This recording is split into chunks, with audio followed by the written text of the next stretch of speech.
राजन, उनके इस प्रकार कहने पर विख्यात पराक्रमी वीर हनुमान जी हाथ जोड़कर बोले, देव आज्ञा दें, मैं सेवा में उपस्थित हूं। श्री राम ने कहा, महावीर, मुझे विषलय करनी औषधि चाहिए। महाबली, उसे लाकर मेरे भाई को शीघ्र ही निरोग करिए।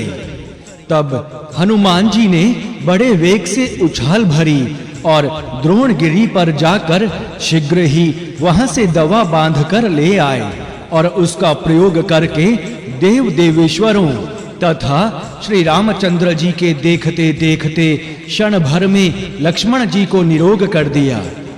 तदंतर जगदीश्वर कमल नयन श्री राम बहुत ही कुपित हुए और रावण की बची हुई सेना को हाथी, घोड़े, रथ तथा राक्षसों सहित क्षण भर में मार गिराया। उन्होंने तीखे बाणों से रावण का शरीर जर्जर कर दिया और रणभूमि में वानरों से घिरे हुए खड़े रहे। रावण निश्चेष्ट होकर गिर पड़ा। फिर धीरे-धीरे होश में आने पर वह उठकर कुपित हो सिंहनाद करने लगा। उसकी गर्जना सुनकर आकाशवर्ती देवता लोग दहल गए। इसी समय रावण के प्रति वैर बांधे महामुनि अगस्त्य श्री रामचंद्र जी के पास आए और शत्रुओं पर विजय दिलाने वाले आदित्य हृदय नामक स्तोत्र मंत्र का उपदेश दिया। महाबली श्री रामचंद्र जी ने भी अगस्त्य मुनि के बताए हुए उस विजयदायक मंत्र का जप करके उनके द्वारा अर्पित किए गए उत्तम डोरी वाले सुदृढ़ एवं अनुपम वैष्णव धनुष को सादर ग्रहण किया और उस पर प्रत्यंचा चढ़ाई। फिर प्रतापी रघुनाथ जी शत्रुओं का मर्म भेदन करने में समर्थ सोने की पांख वाले तीक्ष्ण बाणों द्वारा राक्षसराज रावण के साथ युद्ध करने लगे। महामते नृपश्रेष्ठ, उन दोनों भयंकर शक्तिशाली श्री राम और रावण के परस्पर युद्ध करते समय एक दूसरे पर छोड़ी हुई अग्नि की ज्वाला उठ उठकर वहां आकाश में फैलने लगी। इस वर्तमान संग्राम में अवर्णनीय पराक्रम वाले वीर दशरथ नंदन श्री राम पैदल ही युद्ध कर रहे थे। यह देख देवराज इंद्र ने अपने सारथी मातली सहित एक महान लोक विख्यात दिव्य रथ भेजा, जिसमें 1000 घोड़े जुते थे।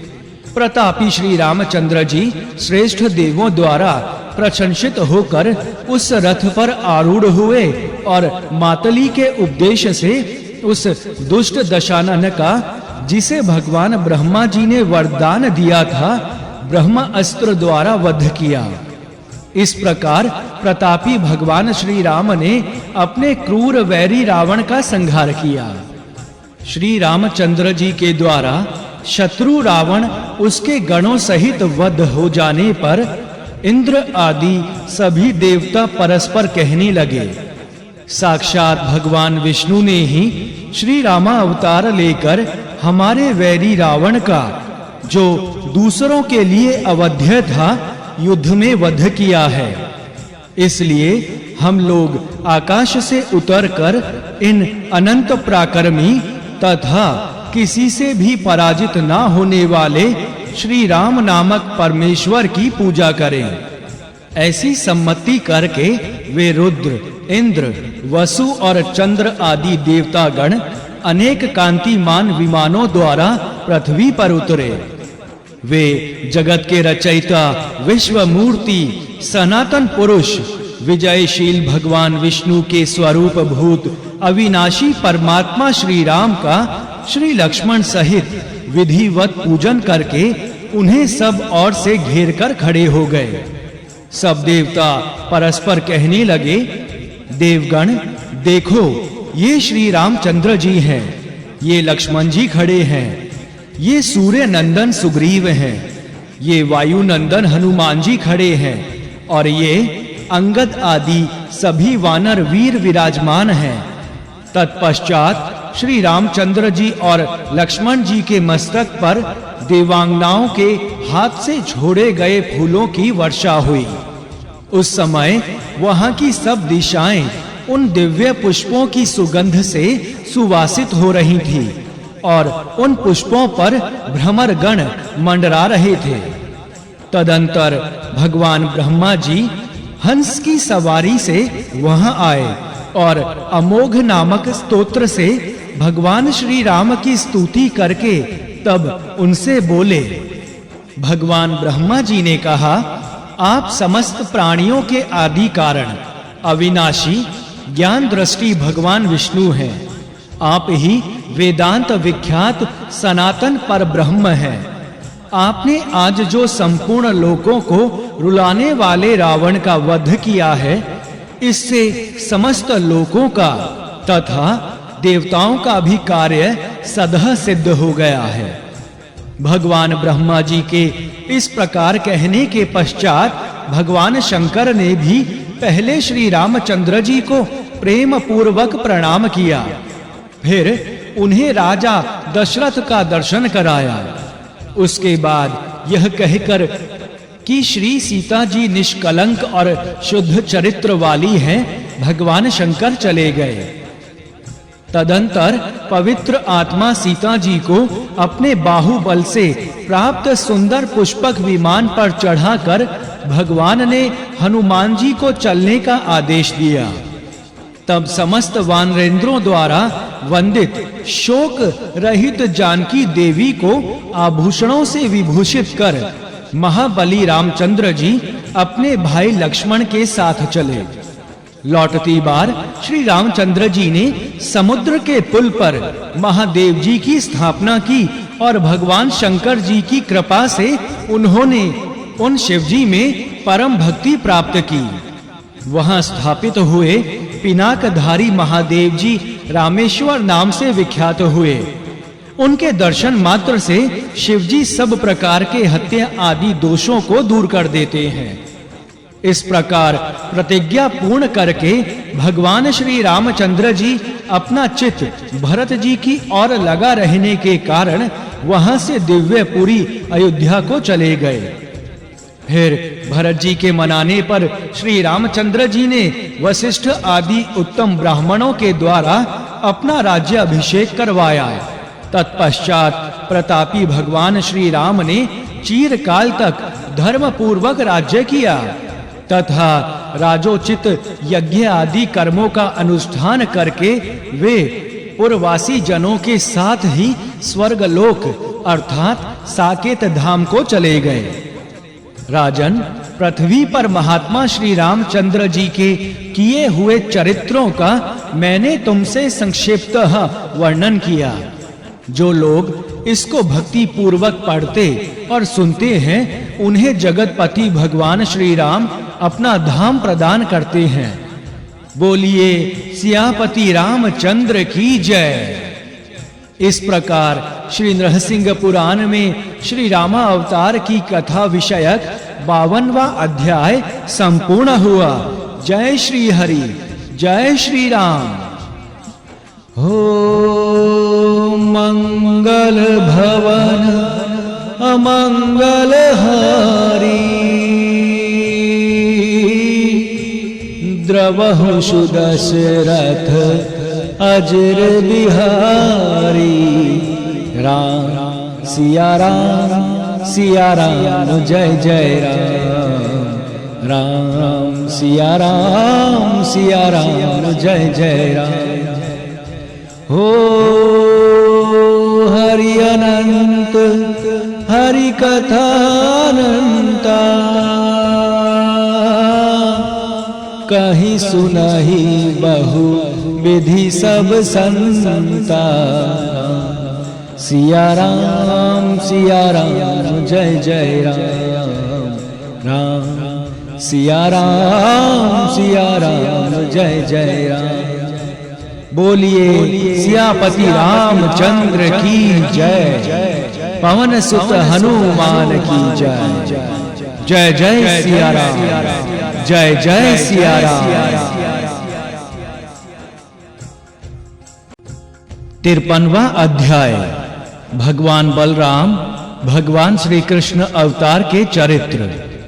श्री मार्कंडेय जी कहते हैं, अब मैं तीसरे राम, बलराम और श्री कृष्ण के युगल अवतारों का संक्षेप से वर्णन करूंगा।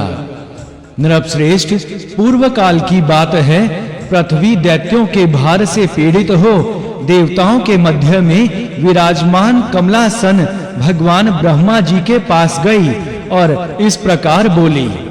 कमलोद्भव, देवासुर संग्राम में जो दैत्य और दानव भगवान विष्णु के हाथ से मारे गए थे, वे सभी कंस आदि क्षत्रियों के रूप में उत्पन्न हुए हैं। चतुरानन, उनके भारी बोझ से दबकर मैं बहुत दुखी हो गई हूँ।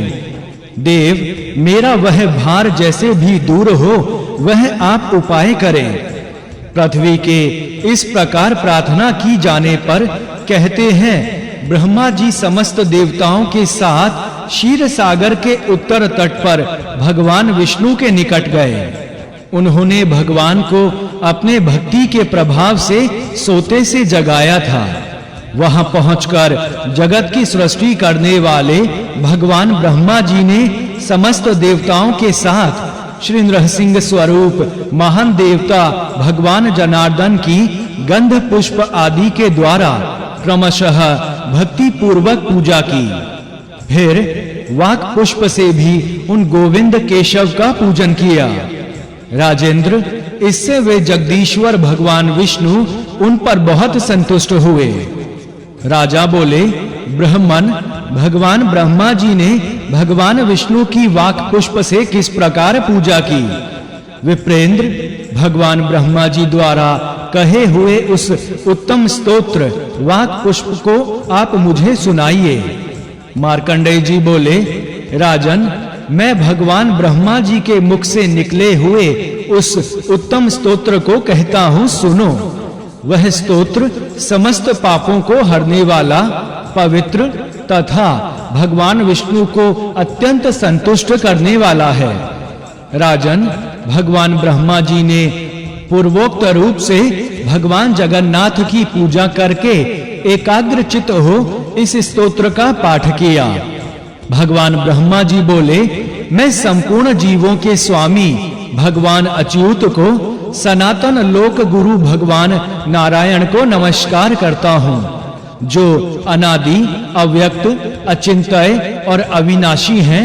उन वेदांत वेद पुरुषोत्तम श्री हरि को प्रणाम करता हूँ, जो परमानंद स्वरूप, परात्पर, ज्ञानमय एवं ज्ञानियों के परम आश्रय हैं, तथा जो सर्वमय, सर्वव्यापक, अद्वितीय और सबके ध्येय रूप हैं, उन भगवान लक्ष्मीपति को मैं प्रणाम करता हूँ, जो भक्तों के प्रेमी, अत्यंत कमनीय और दोषों से रहित हैं, जो समस्त देवताओं के स्वामी हैं, विद्वान पुरुष जिनकी स्तुति करते हैं, जिनके 4 भुजाएं हैं, नील कमल के समान जिनकी श्यामल कांति है, जो हाथ में चक्र धारण किए रहते हैं, उन परमेश्वर केशव को मैं प्रणाम करता हूँ, जिनके हाथों में गदा, तलवार, शंख और कमल सुशोभित हैं, जो मां लक्ष्मी जी के पति हैं, सदा ही कल्याण करने वाले हैं, जो शांग धनुष धारण किए रहते हैं, जिनकी सूर्य के समान कांति है, जो पीत वस्त्र धारण किए रहते हैं, जिनका उदर भाग हार से विभूषित है, तथा जिनके मस्तक पर मुकुट शोभा पा रहा है, उन भगवान विष्णु को मैं सदा प्रणाम करता हूँ, जिनके कपोलों पर सुंदर रक्त वर्ण कुंडल शोभा पा रहे हैं, जो अपनी कांति से संपूर्ण दिशाओं को प्रकाशित कर रहे हैं, गंधर्व और सिद्धगण जिनका सुयश गाते रहते हैं, तथा जिनका वैदिक ऋचाओं द्वारा यशोगान किया जाता है, उन भूतनाथ भगवान जनार्दन को मैं प्रणाम करता हूँ, जो भगवान प्रत्येक युग में पृथ्वी पर अवतार ले देवद्रोही दानवों की हत्या करके अपने धर्म में स्थित देवताओं की रक्षा करते हैं, तथा जो इस जगत की सृष्टि एवं संहार करते हैं, उन सर्वांत अंतर्यामी भगवान केशव को मैं प्रणाम करता हूँ, जिन्होंने युद्ध में मधु और कैठव इन दोनों दैत्यों को मारा तथा मत्स्य रूप धारण करके रसातल में पहुंचे हुए वेदों को लाकर मुझे दिया था, उन वेद परमेश्वर को मैं सदा ही प्रणाम करता हूँ। पूर्व काल में जिन्होंने देवता और असुरों द्वारा क्षीर समुद्र में डाले हुए महान मंत्रांचल को सबका हित करने के लिए कूर्म रूप से पीठ पर धारण किया था, उन प्रकाश देने वाले आदि देव भगवान विष्णु को मैं प्रणाम करता हूँ। जिन सनातन भगवान ने वराह रूप धारण करके इस संपूर्ण वसुंधरा का जल से उद्धार किया और उसी समय अत्यंत अभिमानी दैत्य हिरण्याक्ष को मार गिराया था, उन वेद मूर्ति सूकर रूपधारी भगवान को प्रणाम करता हूँ।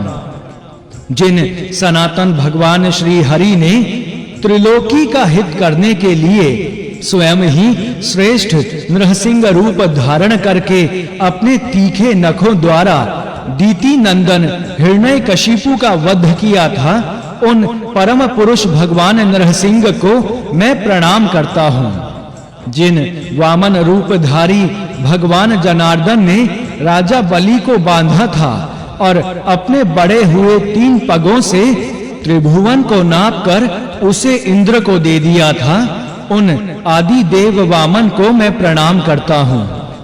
जिन्होंने कोपवश राजा कार्तवीर्य को मार डाला तथा 21 बार क्षत्रियों का संहार किया, पृथ्वी का भार दूर करने वाले भगवान परशुराम रूपधारी उन पुरुषोत्तम भगवान विष्णु को मैं सदा नमस्कार करता हूँ।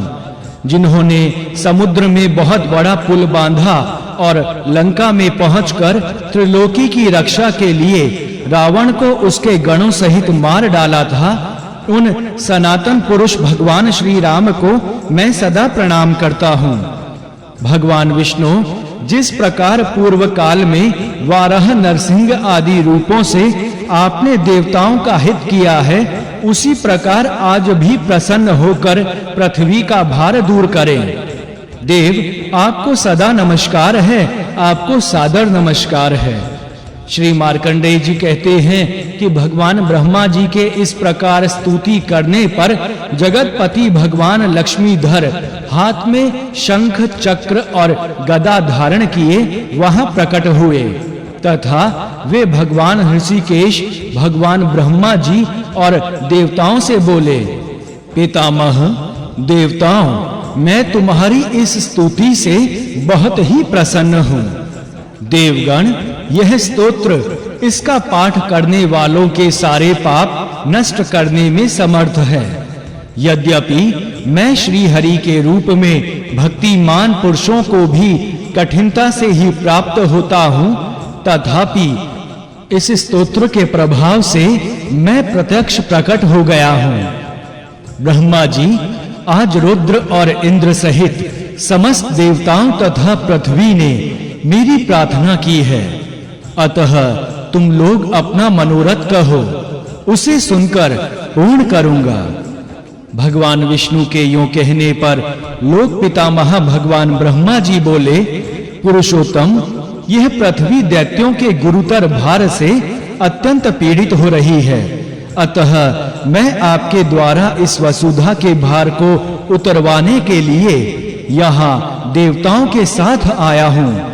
मेरे आने का दूसरा कोई कारण नहीं है। यह सुनकर भगवान ने कहा, देवगण, तुम लोग निश्चिंत होकर अपने अपने स्थान को लौट जाओ। ब्रह्मा जी भी चले जाएं। मेरी गौर और कृष्ण 2 शक्तियां पृथ्वी पर वसुदेव जी के वीर्य एवं देवकी के गर्भ से अवतार लेकर कंस आदि असुरों का वध करेंगी। भगवान का यह वचन सुनकर सभी देवता उनको प्रणाम करके चले गए। राजन, देवताओं के चले जाने पर देव जनार्दन ने सज्जनों की रक्षा और दुष्टों का संहार करने के लिए अपनी वे गौर कृष्ण 2 शक्तियां भेजी। उनमें से गौर शक्ति वसुदेव द्वारा रोहिणी के गर्भ से प्रकट हुई तथा कृष्ण शक्ति ने वसुदेव के अंश से एवं देवकी के गर्भ से अवतार लिया। पुण्य आत्मा महापुरुष रोहिणी नंदन ने राम नाम धारण किया और देवकी नंदन का श्री कृष्ण नाम रखा गया। नरेश्वर, तुम उन दोनों के कर्म मुझसे सुनो। राजन, गोकुल में राम ने बाल्यकाल में ही रात्रि के समय एक पक्षी रूप धारिणी राक्षसी को मारा था और श्री कृष्ण ने पूतना का संहार किया था। राम ने तालवन में धेनुक नामक राक्षस को उसके गणों सहित मारा था और श्री कृष्ण ने भी शकट उलट दिया था तथा यमला अर्जुन नामक 2 वृक्षों को उखाड़ दिया था। राम ने प्रलंब नामक राक्षस को मुक्के से मारकर मौत के घाट उतारा था तथा श्री कृष्ण ने यमुना के जल में रहने वाले विषैले सर्प कालिए का दमन किया और इंद्र के वर्षा करते समय वे 7 दिनों तक हाथ पर गोवर्धन पर्वत धारण किए खड़े रहे। इतना ही नहीं, श्री कृष्ण ने गोकुल की रक्षा करते हुए अरिष्टासुर का भी वध किया था। फिर दुष्ट घोड़े का रूप धारण करने वाले महान असुर केशी का उन्होंने संहार किया। इसके बाद महात्मा अक्रूर जी कंस की आज्ञा से आए तथा राम और कृष्ण दोनों बंधुओं को मथुरा ले गए। महामते मार्ग में अक्रूर जी ने यमुना में डुबकी लगाते समय जल के भीतर श्री राम और श्री कृष्ण दोनों को देखा। उन दोनों बंधुओं ने अक्रूर जी को अपने अपने ऐश्वर्यदायक स्वरूप का दर्शन कराया। नृपनंदन उन दोनों के अनुपम स्वरूप को देख और जानकर अक्रूर जी के साथ ही समस्त यादव गण बहुत ही प्रसन्न हुए।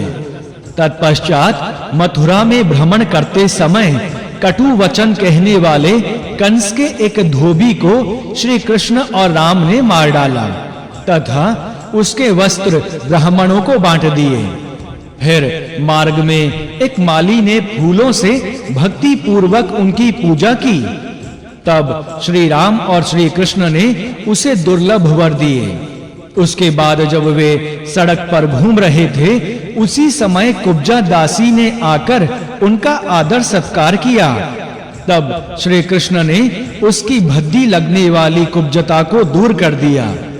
तदंतर यज्ञशाला में रखे गए कंस के धनुष को महाबली श्री कृष्ण ने बलपूर्वक खींचा और तत्काल ही तोड़ डाला। उस समय वहां के अनेकों दुष्ट राक्षसों को भगवान बलराम जी ने मार डाला। फिर बलराम जी और श्री कृष्ण जी दोनों ने मिलकर कुवलाय पीड़ नामक हाथी को भी मार गिराया। तदंतर उन दोनों वसुदेव कुमारों ने हाथी के दांत उखाड़कर हाथ में ले लिए और उसके मद से सने हुए ही रंगभूमि में प्रवेश किया। वहां अविनाशी भगवान बलराम जी ने पर्वताकार मुष्टिक नामक पहलवान को कुश्ती में मार डाला और श्री कृष्ण चंद्र ने भी कंस के चाणूर नामक पहलवान का, जो अपने बल और पराक्रम के कारण बहुत ही प्रसिद्ध था, कचूमर निकाल दिया। भगवान श्री कृष्ण ने उस जन समाज में दैत्य मल्ल चाणूर के साथ देर तक युद्ध करने के बाद उसका वध किया था। फिर वीरवर बलराम जी ने युद्ध के लिए उत्साह पूर्वक उठे हुए पुष्कर को, जो मृत मुष्टिक नामक मल्ल का मित्र था, मुक्के से ही मार डाला। इसके बाद श्री कृष्ण ने वहां उपस्थित समस्त दैत्यों का संहार करके कंस को पकड़ लिया और मंच के नीचे भूमि पर पटक कर वे स्वयं भी उसके शरीर पर कूद पड़े। इस प्रकार कंस का वध करके श्री कृष्ण ने उसके मृत देह को भूमि पर घसीटा। श्री कृष्ण द्वारा कंस के मारे जाने पर उसका बलवान एवं पराक्रमी भ्राता सुनाभ अत्यंत क्रोध पूर्वक युद्ध के लिए उठा, किंतु उसे भी बलराम जी ने तुरंत ही मारकर यमलोक भेज दिया। तदंतर समस्त यदुवंशियों से घिरे हुए उन दोनों भाइयों ने अत्यंत प्रसन्न हुए माता पिता की वंदना करके श्री उग्रसेन को ही यदुवंशियों का राजा बनाया और उन्हें इंद्र की सुधर्मा नामक दिव्य सभा प्रदान की। यद्यपि बलराम और श्री कृष्ण सर्वज्ञ थे, तो भी उन्होंने सांदीपनी से अस्त्र विद्या की शिक्षा पाई। फिर गुरु को दक्षिणा देने के लिए उद्गत हो पंच जन दैत्य को मारा और यमराज को जीतकर वे दीर्घ काल तक के मरे हुए गुरु पुत्र को वहां से ले आए।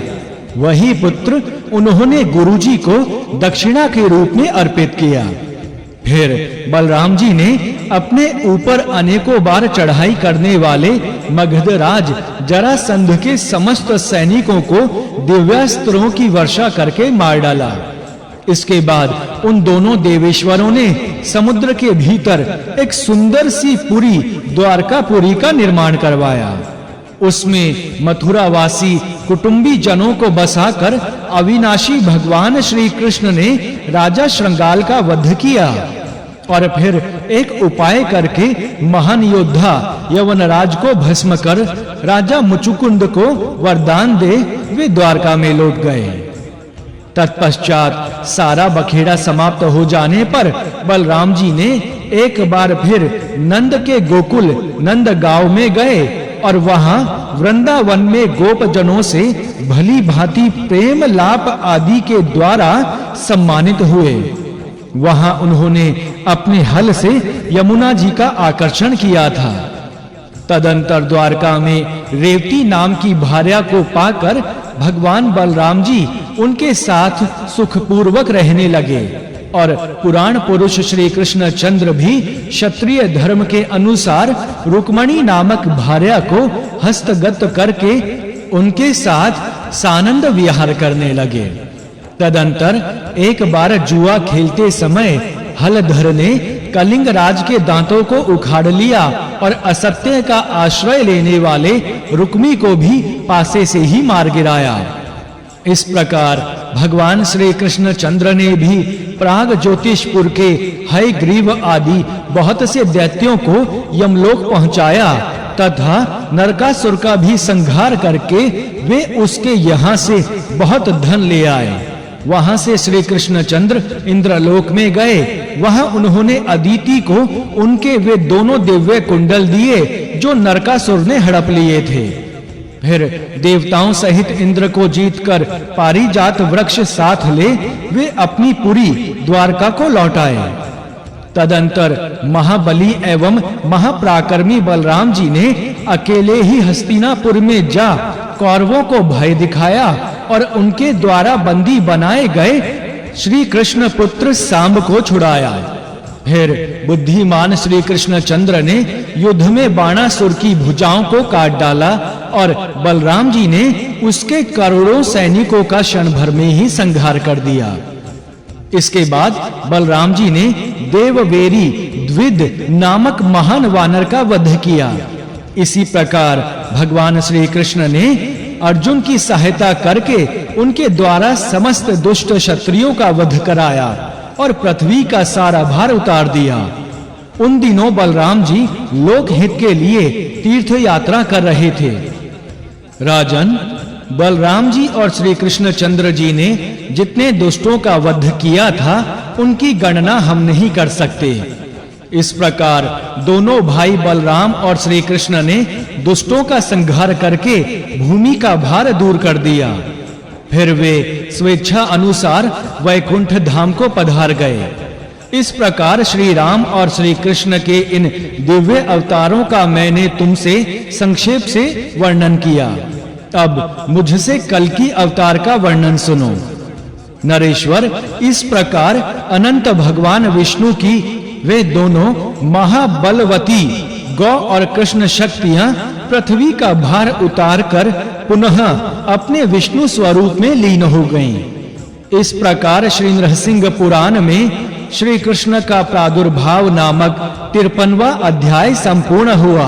जय श्री हरि।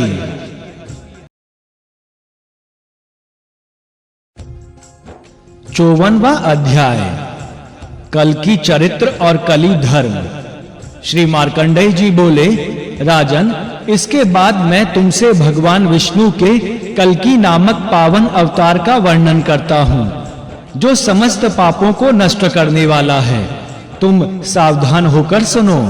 राजेंद्र, जब कली काल द्वारा पृथ्वी पर धर्म का नाश हो जाएगा, पाप बढ़ जाएगा और सभी लोग नाना प्रकार के रोगों से पीड़ित होने लगेंगे, तब देवता लोग क्षीर सागर के तट पर जाकर वहां भगवान विष्णु की स्तुति करते हुए उनसे प्रार्थना करेंगे।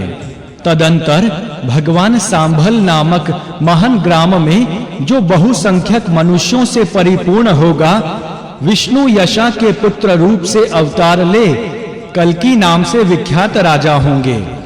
फिर वे घोड़े पर चढ़कर हाथ में तलवार ले मलेच्छों का नाश करेंगे।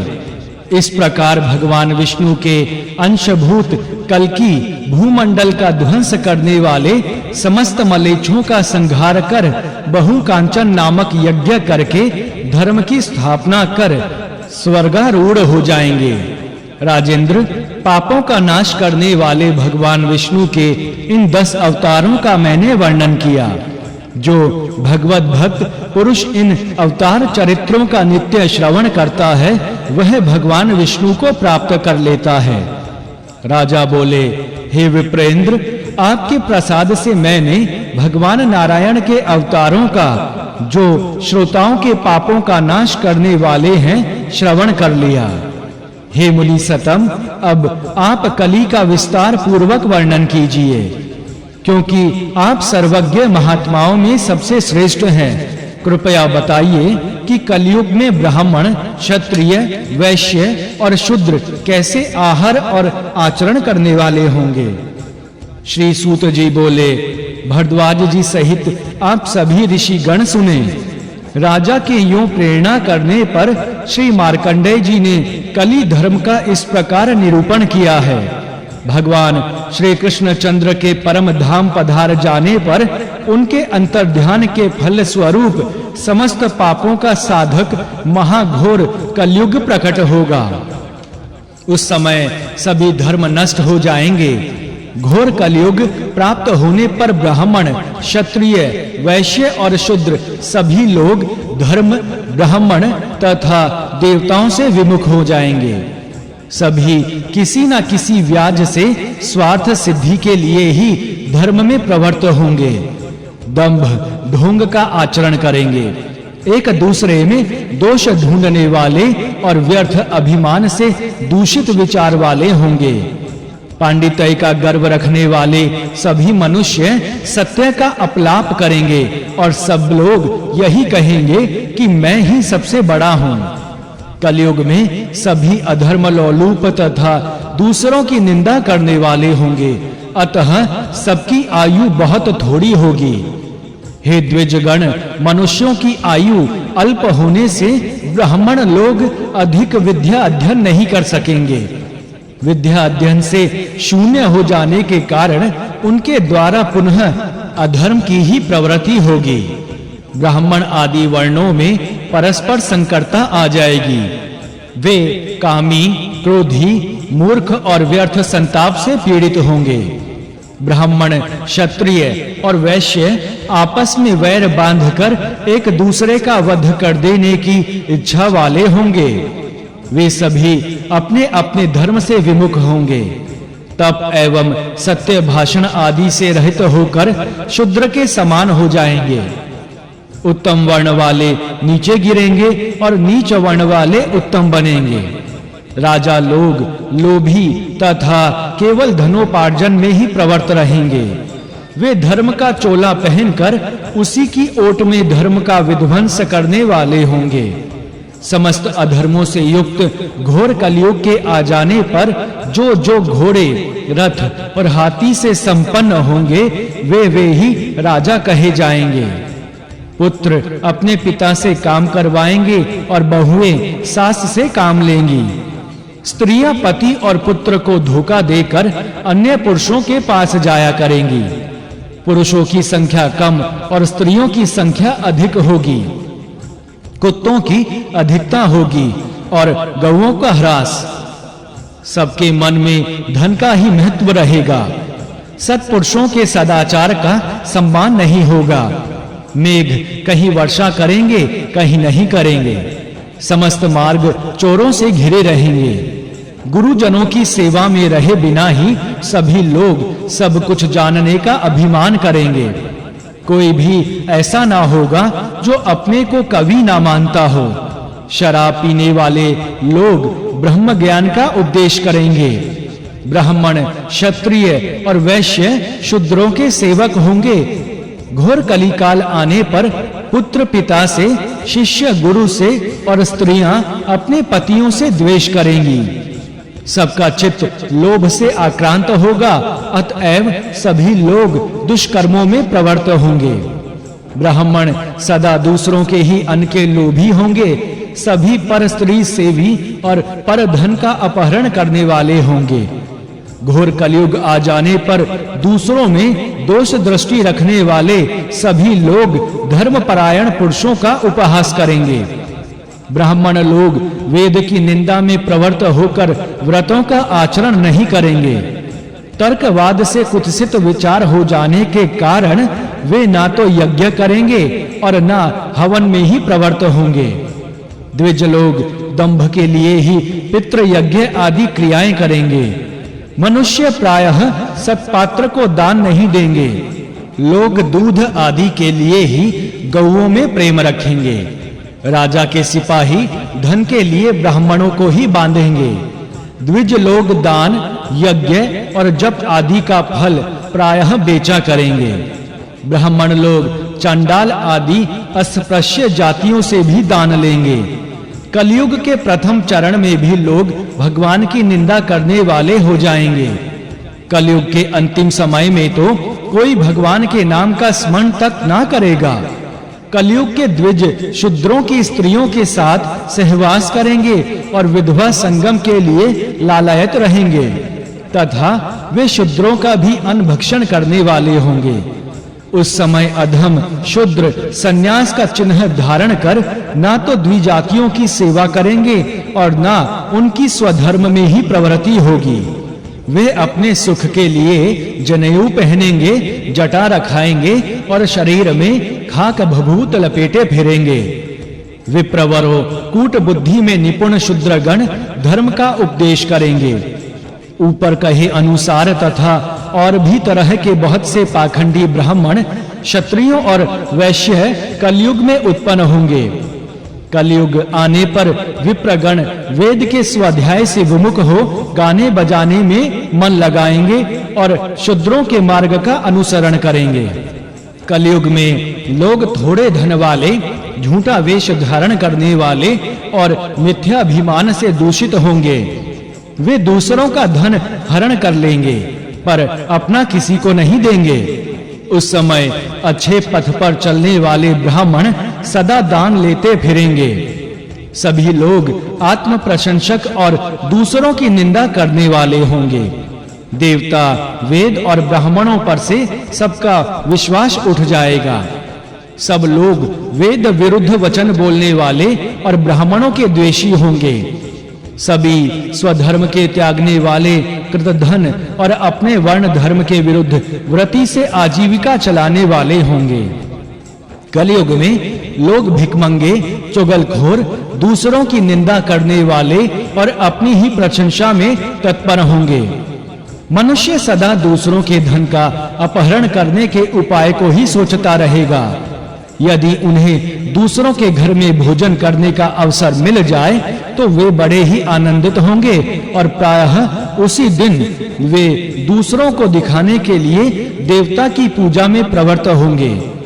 दूसरों की निंदा में तत्पर रहने वाले वे ब्राह्मण वहीं सबके साथ एक आसन पर बैठकर भोजन करेंगे।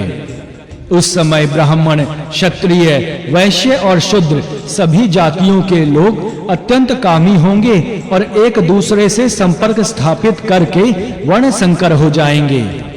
वर्ण संकरता की दशा में गुरु शिष्य, पिता पुत्र और पति पत्नी का विचार नहीं रहेगा।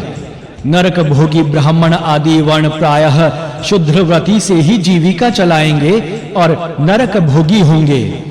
लोगों को प्रायः सदा अनावृष्टि का भय बना रहेगा और वे सदा आकाश की ओर दृष्टि लगाए वृष्टि की ही प्रतीक्षा करते रहेंगे। उस समय के सभी लोग सदा भूख की पीड़ा से कातर रहेंगे। सन्यासी लोग अन्न प्राप्ति के उद्देश्य से ही लोगों को शिष्य बनाते फिरेंगे। स्त्रियां दोनों ही हाथों से सिर खुजलाती हुई अपने पति तथा गुरुजनों की हित भरी आज्ञाओं का तिरस्कार करेंगी।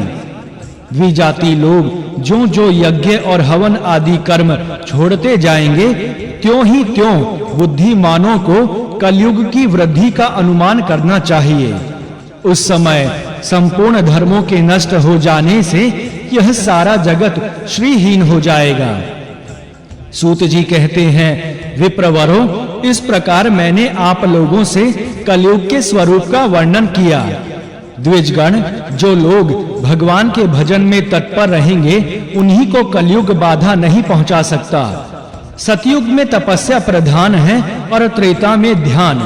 द्वापर में यज्ञ को महान बताया गया है और कलयुग में एकमात्र दान को। सतयुग में 10 वर्षों तक तप आदि के लिए प्रयत्न करने से जो फल मिलता है, वही त्रेता युग में 1 ही वर्ष के प्रयत्न से सिद्ध हो जाता है। द्वापर में 1 ही मास की साधना से सुलभ हो जाता है और कलयुग में केवल 1 दिन रात यत्न करने से प्राप्त हो जाता है। सतयुग में ध्यान, त्रेता में यज्ञों द्वारा यजन और द्वापर में पूजन करने से जो फल मिलता है, उसे ही कलयुग में केवल भगवान का कीर्तन करने से मनुष्य प्राप्त कर लेता है। घोर कलयुग प्राप्त हो जाने पर समस्त जगत के आधारभूत परमार्थ स्वरूप भगवान विष्णु का ध्यान करने वाले मनुष्य को कली से बाधा नहीं पहुंचती।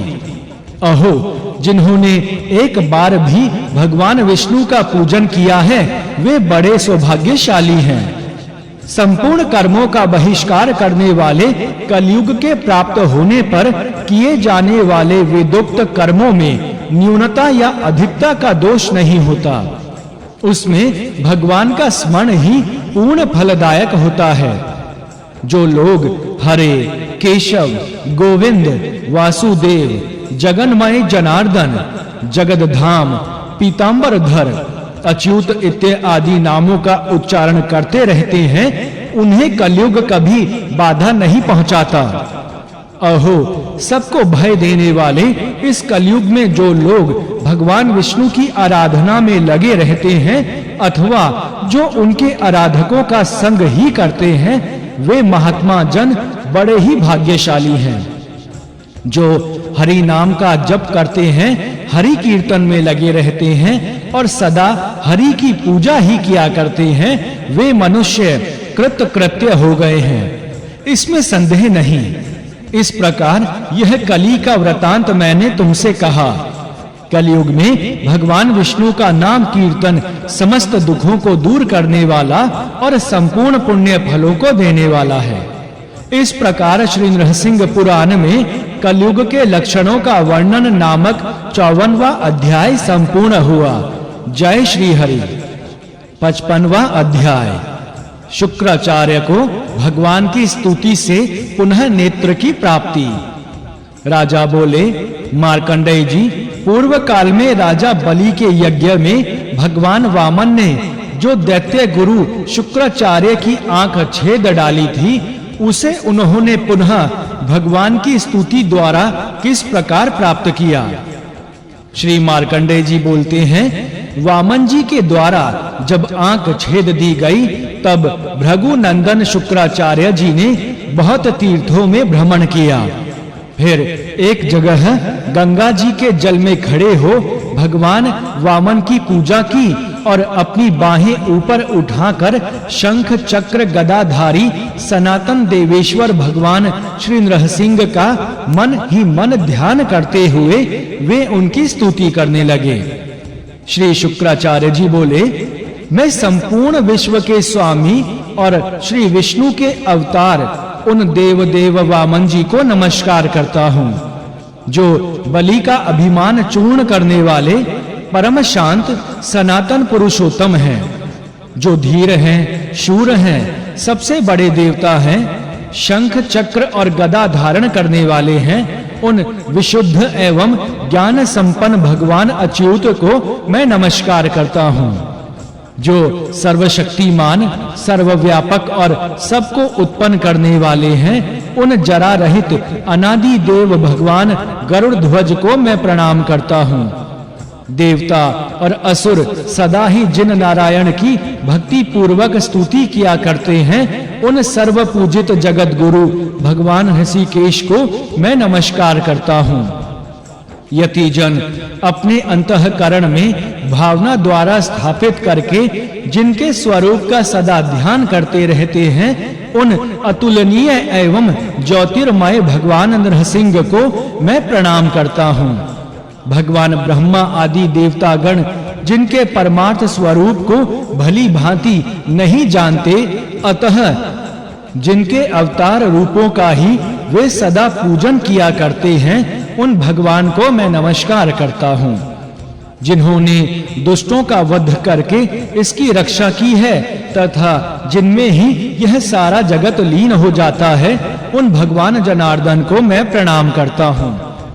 भक्तजन जिनका सदा अर्चन करते हैं तथा जो भक्तों के प्रेमी हैं, उन परम निर्मल दिव्य कांतिमय जगदीश्वर को मैं नमस्कार करता हूँ। जो प्रसन्न होने पर अपने भक्तों को दुर्लभ वस्तु भी प्रदान करते हैं, उन सर्व साक्षी सनातन भगवान विष्णु को मैं प्रणाम करता हूँ। श्री मार्कंडेय जी कहते हैं, राजन, पूर्व काल में शुक्राचार्य जी के द्वारा इस प्रकार स्तुति की जाने पर शंख चक्र गदाधारी भगवान जगन्नाथ उनके समक्ष प्रकट हो गए। उस समय भगवान नारायण ने एक आंख वाले शुक्राचार्य जी से कहा, ब्राह्मण, तुमने गंगा तट पर किस लिए मेरा स्तवन किया है, यह मुझसे बताओ। शुक्राचार्य जी बोले, देवदेव, मैंने पहले बलि के यज्ञ में आपका बहुत बड़ा अपराध किया है। उसी दोष को दूर करने के लिए इस समय आपका स्तवन किया है। श्री भगवान बोले, मुने, मेरे प्रति किए गए अपराध से ही तुम्हारा एक नेत्र नष्ट हो गया था। शुक्र, इस समय तुम्हारे इस स्तवन से मैं तुम पर संतुष्ट हूँ।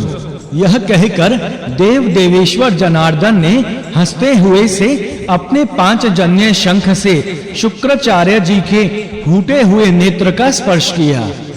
नृपश्रेष्ठ शांग धनुवा देव भगवान विष्णु के द्वारा शंख का स्पर्श कराए जाते ही शुक्राचार्य जी का वह नेत्र पहले की ही भांति निर्मल हो गया। इस प्रकार शुक्राचार्य जी को नेत्र देकर और उनसे पूजित होकर भगवान लक्ष्मीपति तुरंत अंतर्ध्यान हो गए और शुक्राचार्य जी भी अपने आश्रम को चले गए। राजन, इस प्रकार पूर्व काल में मुनिवर महात्मा शुक्राचार्य जी ने देवेश्वर भगवान विष्णु की कृपा से अपना नेत्र प्राप्त कर लिया। यह प्रसंग तुम्हारे प्रश्नानुसार मैंने सुना दिया है। अब तुम्हें मैं और क्या सुनाऊं? तुम्हारे मन में और भी यदि कुछ पूछने की इच्छा हो तो मुझसे प्रश्न करो। इस प्रकार श्री नरसिंह पुराण में शुक्राचार्य को वर प्रदान नामक 55वां अध्याय संपूर्ण हुआ। जय श्री हरि। 56वां अध्याय श्री विष्णु मूर्ति के स्थापन की विधि। राजा बोले, ब्राह्मण, अब मैं शांग धनुषधारी देवदेव भगवान नरसिंह के स्थापन की समस्त उत्तम विधि को सुनना चाहता हूँ।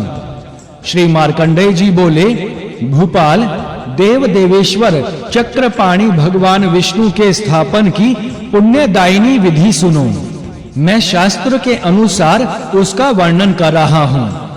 पृथ्वी पते, जो भी इस लोक में भगवान विष्णु की स्थापना करना चाहे, उसको चाहिए कि वह पहले स्थिर संज्ञक नक्षत्रों में भूमि शोधन का कार्य आरंभ करे। एक पुरुष के बराबर अर्थात 3.5 हाथ अथवा 2 हाथ नीचे तक नींव खोदकर उसमें जल से भीगी हुई कंकड़ और बालू सहित शुद्ध मिट्टी भर दे।